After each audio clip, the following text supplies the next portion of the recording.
Cars were bigger back then and they had a whole lot of chrome, so it really did involve the whole family.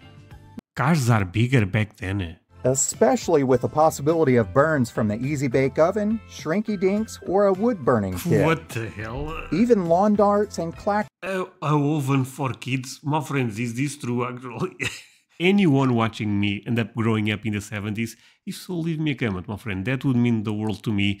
And yeah, I mean, it's a good way to connect, so feel free to do that. Today I'll be reacting to Life in the 70s for Kids. My friends, this should be a fascinating one.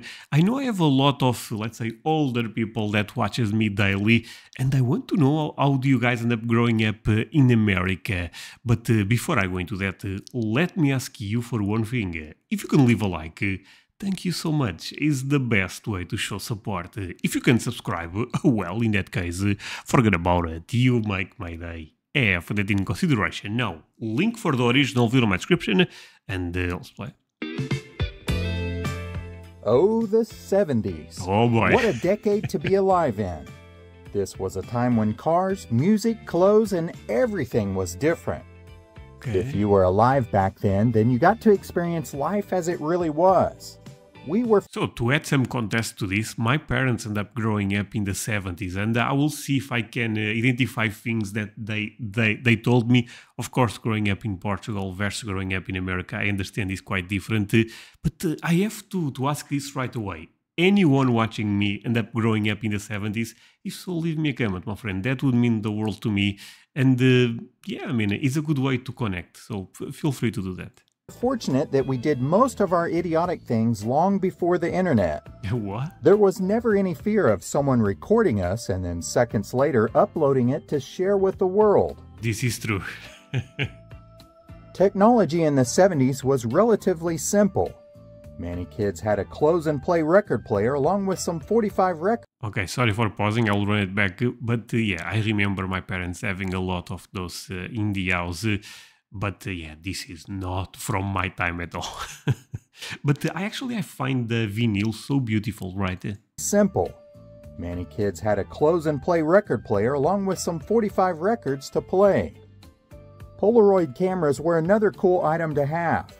Oh, wow. You did not have to wait 2 weeks to see your photos. The photograph magically appeared after 60 seconds of anticipation. That's from the 70s? And remember the Panasonic AM/FM wrist radio? It What? made listening to music fashionable. Wait, what the hell is this, my friends?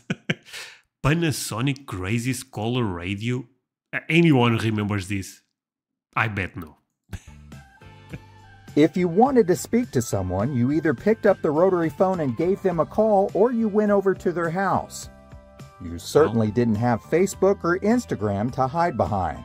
Not even MySpace. MySpace. If the person you wanted to speak with was away, then you wrote them a letter.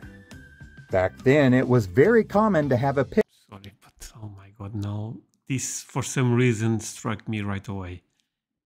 Writing a letter. I never did that in my life. How crazy is that? No, actually, I'm lying. I ended up writing letters for jobs, stuff like that, or government stuff that you have to do something. But for example, sending a letter to my friend, anyone really did this? What? Was away, then you wrote them a letter. Back then, it was very common to have a pen pal or two. Pen pal? A 1970s summer weekend might consist. Wait, I'm sorry, my friends. I feel like I will pause this video constantly, but I'm sorry. Letter. Back then, it was very common to have a pen pal or two. What the hell is a pen pal? A 1970s summer. Basically a friend that also likes to write letters for you. What? Summer weekend might consist of a family drive to your local ice cream shop for a tasty treat. Really? On the way, you would listen to the radio, or if you were really lucky, your dad had an 8-track player, which seemed to always have Elvis or Johnny Cash playing. Oh! No one ever... Johnny Cash was popular in the 70s? I know Johnny Cash.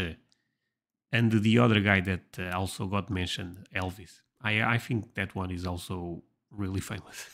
Argued over whose Spotify playlist would be heard. If it was a warm Sunday afternoon, then it was the perfect time for some family fun washing the car in the driveway. Cars were bigger back then and they had a whole lot of chrome, so it really did involve the whole family.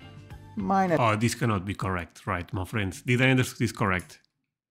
They had a whole lot of crushing the car in the driveway. Cars were bigger back then and they had a whole lot of chrome, so it really did involve the whole family. Cars are bigger back then. Okay, anyone watching that grew up in the 70s can confirm this. Is this true, my friends? Because cars in America are already so big. How they are bigger in the 70s? I don't get it. What? Minus mom, that is. Toys in the 70s had an element of danger, and that was okay. Parents didn't sue the manufacturer, but it did teach you how to be careful and think about what you were doing. Especially with the possibility of burns from the Easy Bake Oven, Shrinky Dinks, or a wood-burning kit. What the hell? Even lawn darts and clack. A oven for kids? My friends, is this true actually? Oh, back in my day. But I bet a lot of you guys probably have a lot of nostalgic memories for this, and even me watching this, I find this so fascinating. So it's so crazy. Shrinky Dinks or a wood-burning kit. Even lawn darts and clackers had the possibility of sending something sharp inside you. We had a lot of choices when it came to toys and board games. But most of the time, kids were playing outside. In fact, our parents wanted it that way. Man, this is something that I also was lucky to play a lot outside growing up. But I feel like kids nowadays, they don't play outside as much as my generation did. It probably quite more as your generation. I'm assuming I have a lot of people from the 70s watching right now, or from the 80s. That does not matter, to be honest. I grew up in the 90s, basically. But yeah. It was the only time when they could enjoy some peace and quiet, or maybe get something done around the house. People didn't have cell phones or apps to track where their kids were, so it was okay if parents had no clue where their kids were. It was very common for kids to be gone all day and then come home when the street lights came on. Remember when the 10 o'clock news came on? They would give out a reminder to parents in case they forgot to check on their kids.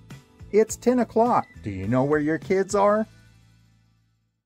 When we played outside... Oh, I love this video. Well, friends, if you love this type of nostalgic videos, feel free to leave me a like, because for me it's fascinating to learn about this. We fearlessly climbed trees, jumped over fences, explored, and made secret hideouts in poorly constructed tree houses or out in the woods. What? It was all about getting out of the house and having fun. We never had play dates back in the 70s.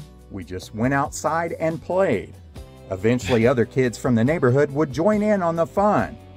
It could be anything from hide and seek, tag, hopscotch, jump rope, or playing catch. Of course. So, my friends, I have a question actually related with this, because I was watching a documentary about social media, and seems like a lot of people are relating mental problems with social media nowadays, specific for this new generation, and even older generations, but even more for the one that is coming now. And this makes a lot of sense, but it's not even a question, because I mean, if science are proving this, I guess we have to accept that, right? But this was so healthy for us, right? To play outside, to not have technology, not the technology we have nowadays. I think that there was something to be said about that, and something beautiful. Maybe humans, after all, are not made to be online or something. You know, I'm starting to believe that. Don't want to sound negative, but I really think that, you know, if we had a button to delete internet, I think probably it will be smart to press it. Of course, having a bike was very important as a kid. Maybe to delete social media instead of internet. But that way I would not know you, my friend.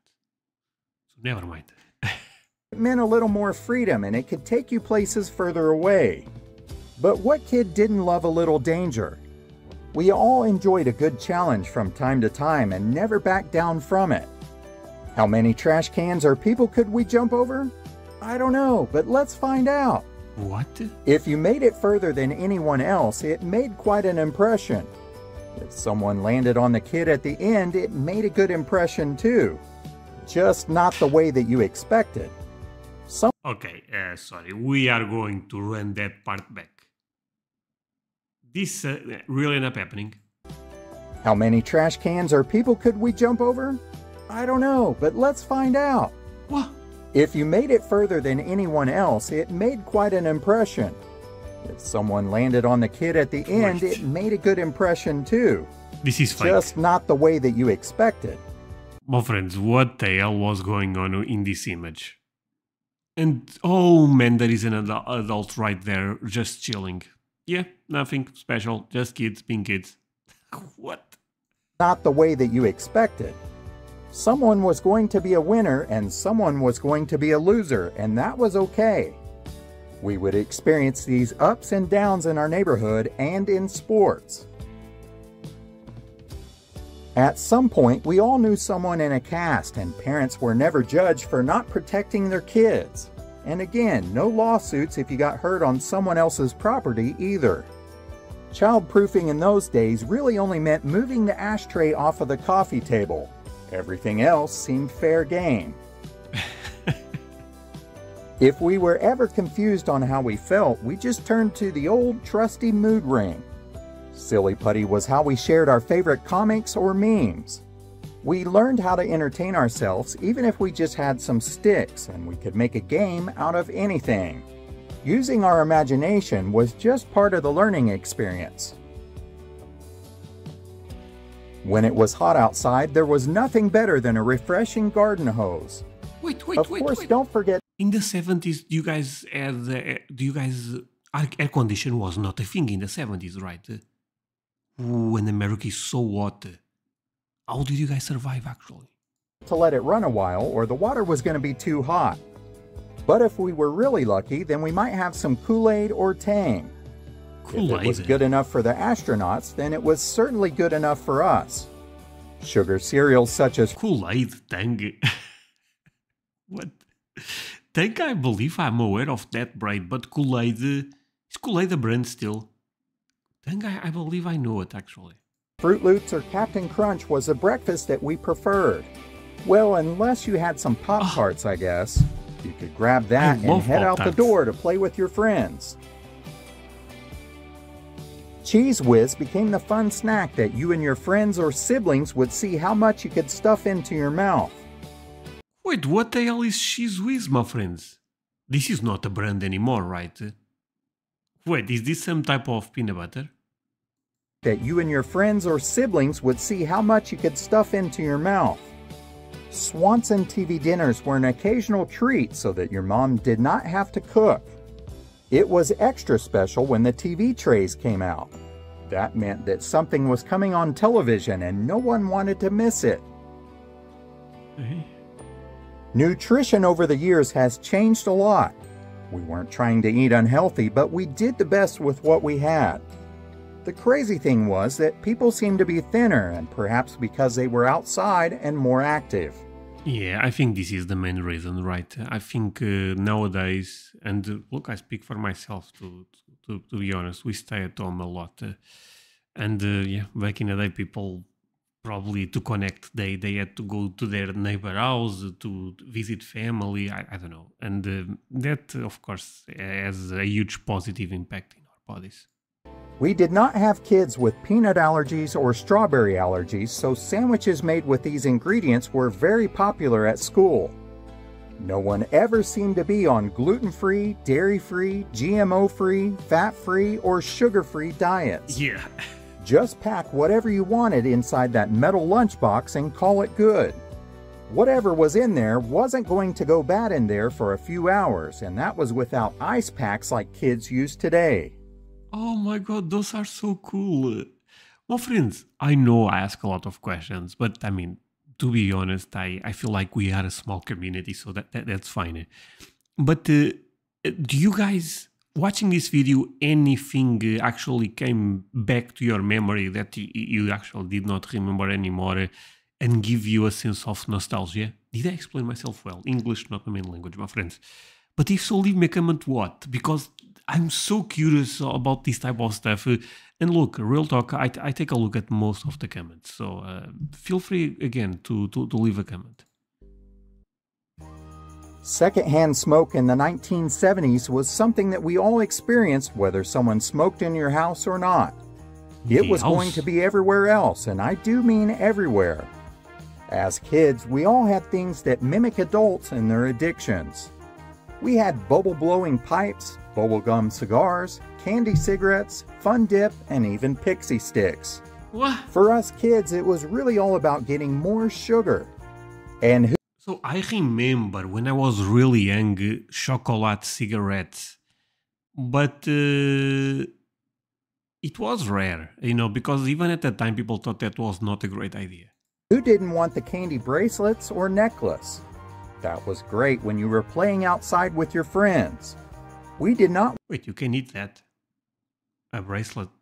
Wait, okay, Jesus. worry about germs at all, and instead we just offered them a bite from it. Many of the grammar lessons we learned came from the animated Schoolhouse Rocks. Conjunction junction, what's your function? Encyclopedias were our Google for the time period. No one was looking up anything fast with those.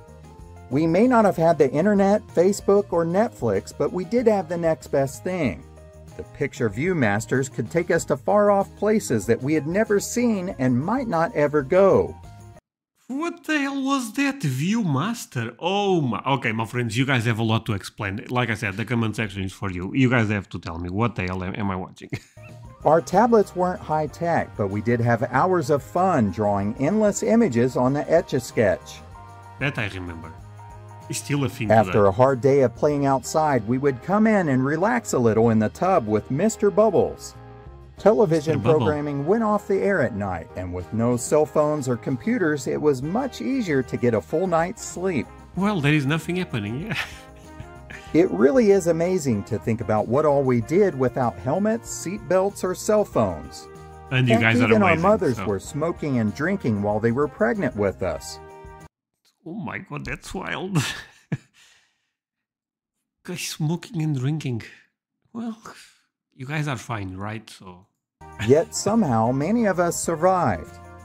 Generally speaking, the younger generation seemed to suffer from more anxiety than we or our parents did. this is true. Now there are more weight issues, body issues, and various other health issues than we had ever experienced in the 70s. No Much doubt. of this new kind of shaming or needing to have some issues seems to come from television or the internet. We were less exposed to all of that in the 1970s. Did you ever hear of a kid being diagnosed with ADD or ADHD? Perhaps we all just need to be outside more and enjoy each other's company in person without all the distractions. True. So are our kids better off today than we were? All I know is I wouldn't trade my childhood for all the likes on Facebook. Some things are irreplaceable, and the memories of the 70s will always be something I cherish. That's amazing. What do you remember most about the 1970s? Let us know in the comments below. You know what? I watched this one. Smells of the 70s. My friend, should I watch it? And you know what? Leave me the number 70 if I should watch this one. Smells? What the hell? What type of smells are we talking here, my friend? But I wonder this video, I bet this video will be really cool. Leave me the number 70 if you want me to watch this one right away. I can put it online tomorrow, for example. And that way I also know you end up staying until the end. But yeah, thank you so much. This was so fascinating to me, my friends. Some real talk now. Again, no one is watching, so I guess I can say a couple of random things. But I was watching my demographics on YouTube, and I have a lot of people between 50 to 65 plus. And that made me so happy. You guys have no idea, because having older people watching me is something that makes me proud. In the sense that, you know, I look at older people that they are wiser people, you know. And if you guys are watching me, it maybe means that you guys are finding some value maybe means that you guys are actually enjoying what I have to say or my reactions. I also have a lot of people in the 30s, in the 40s, to be honest, but I really have a lot of people over 50 years old. And yeah, that's amazing. So I appreciate all of you guys. But yeah, see you guys in the next one. Bye, my friends. And that's it, my friends. I hope you had fun with me on this one. It's always my main goal. If I made you laugh, that, trust me, means the world to me. But before we go, let me say one thing. I actually have a bunch of other social media, Instagram, Facebook, even TikTok. Please feel free to follow me there. I leave the links below. You don't have to do it, but if you do it, I appreciate you quite a lot. That's it. See you guys in the next one.